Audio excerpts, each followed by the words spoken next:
কংগ্রেসের সুযোগ্য বিপ্লবী সাধারণ সম্পাদক জনাব অ্যাডভোকেট ইয়ার ইসলাম সহ বাংলাদেশ কংগ্রেসের কেন্দ্রীয় নির্বাহী কমিটির নেতৃবৃন্দ এবং সাংবাদিক ভাই ও বোনেরা সকলকে শুভেচ্ছা জানাচ্ছি।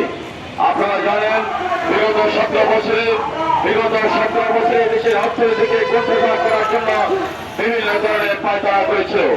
আজকে সেই ধারাবাহিকতায় বাংলাদেশের অর্থ প্রসার বাংলাদেশ ব্যাংক থেকে শুরু করে রিজার্ভ থেকে শুরু করে সকল ধরনের অর্থনৈতিক কার্যক্রমকে স্থগিত করে দেওয়া হয়েছিল একটি কচুক্তি মামলার দ্বারা।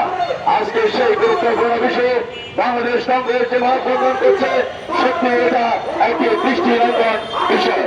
কারণ বাংলাদেশের উন্নয়নের পথে অর্থনীতি এবং শিল্প বিভাগ এটি একসাথে কথা।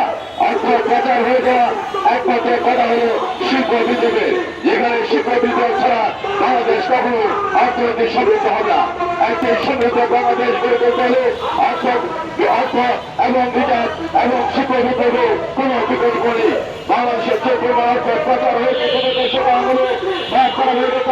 বাংলাদেশ এই বর্তমান সরকার যখন ক্ষমতা অধিষ্ঠিত হয় তখন একদম শূন্য কোথায় ছিল এদেশের রিজার্ভ ব্যবস্থা।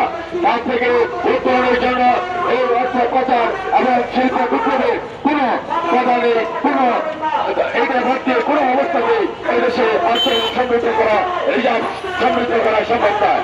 সুতরাং আজকের সময়ের দিকে একটি মানববন্ধনের মাধ্যমে একটি দাবি দেওয়া হয়েছে। এই দাবিটা অত্যন্ত গুরুত্বপূর্ণ বলে আমি বিশ্বাস করি। সুতরাং আপনাদের আয়োজনকে সফলতা মনে করে আমি আমার সংবাদ পোষণ করে এখানে আমার বক্তব্য শেষ করছি।